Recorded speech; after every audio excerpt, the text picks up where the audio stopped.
and integrating them into the house and stuff. And so that's a constant everyday, like, what's gonna happen with the cats, because we're like, it's a good sized apartment, but when you have like 4 people and then 4 cats, just kind of crazy happens every day, and it's pretty fun usually, unless Toby's pooping in a corner somewhere, and then that's it's not a good day. That's not fun. Um, but well, okay, we are getting up to something super fun Wednesday, but that can answer a question that I did notice that I had, so we can get to that later. So okay, fractal angin fract no, I don't want to answer you right now. Go away. I don't even know who you are. Uh, fractal fractal tangent. Okay, there. All right. Shut up. For your video, how do you manage to stay so body positive? I would kill. Okay, not really. To get some of that confidence. I feel like I answered this big time in the question before, but really, it's just you do it. You know. It's like being afraid of water, but not to the point like it's a phobia, okay? But like you want to overcome it, and then just diving in head first. Well, okay, maybe like, cannonballing in head first, because dives are hard. But anyway, you go at it. You submerge yourself completely into it. Like I said, you surround yourself with these body positive people. You actively practice it.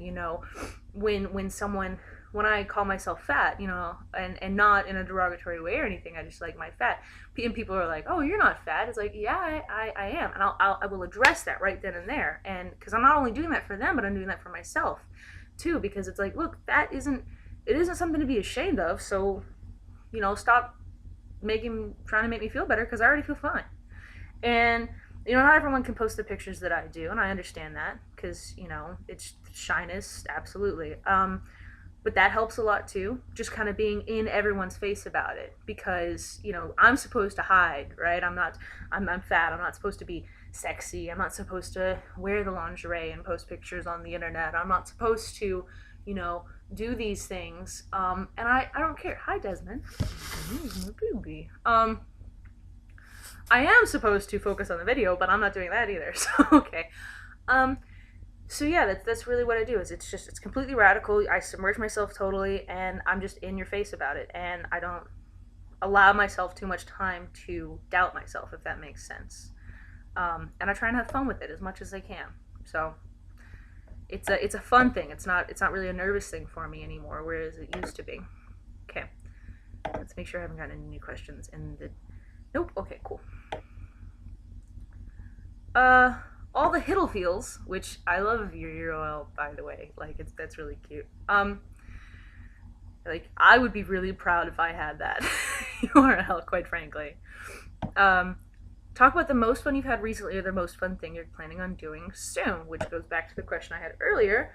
Aaron and I are going to the annual Louisville Zombie Walk, which started off as some like birthday tradition, but basically, all the weird people of Kentucky, or Louisville, Kentucky, get off of the tasty cake.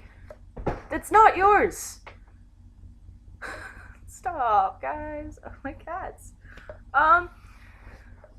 It's a bunch of people. We converge onto Bardstown Road, and sometimes they close down certain roads. Sometimes they don't. I prefer it when they don't, because, well, it's more dangerous, but like you can walk in between the cars and stuff. And I've actually never been, but I've always wanted to go, and this year finally we're going, so I'm super pumped. And yeah, basically you just like shamble down the road, dressed as zombies. Some people dress up as other things as zombies. Like I saw like Mario and Luigi zombie, and my friend Erin Ebola, she does the bridal zombie. Like, that's really cool. I love that she does that. She also did, wait, that was Halloween. She did the witch. That was pretty good too.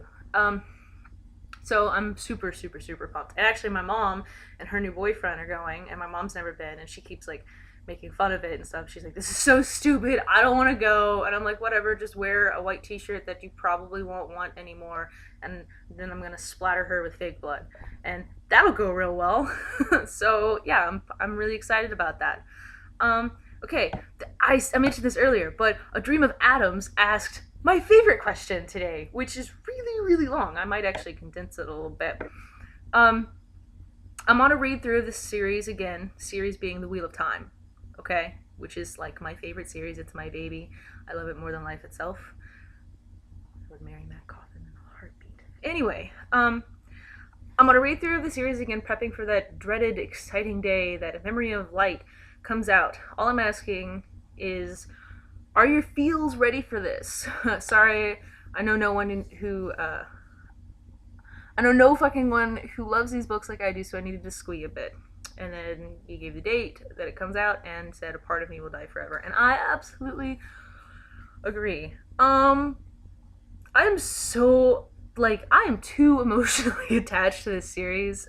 When Robert Jordan actually died, like the day that I got the news that he died, I cried a lot because it felt like, you know, all the characters that I had grown to love died too. And just his writing style, I don't know, you develop such an in-depth knowledge about these characters that you feel like you know them, like they're very three-dimensional. Like you could put one in a hypothetical situation that you come up with and you know how they're going to react. And I love that writing. I love the way that it's done. Brandon Sanderson has done a pretty good job so far. Pretty good job. I'm not gonna he's pretty quick and I'm not used to that. But I guess at this point we do have to get some things resolved. But yeah, I'm pretty both mortified and, you know, really excited for that too. I'm actually probably gonna take, hell, I might take my vacation that week so I can read it. But yeah, I will be crying and I'm super super excited. So we can, you know, be crazy fans together and that would be lovely. So that's I followed you because of this, because it's just like, oh my god, I loved it so much. I love that series. And anybody else who knows the Wheel of Time, I love you too, automatically. Okay, going on. Peace Love Music said, if you were stranded on a desert island without Aaron, which 3 sex toys would you bring? See, that's the fun question. Okay.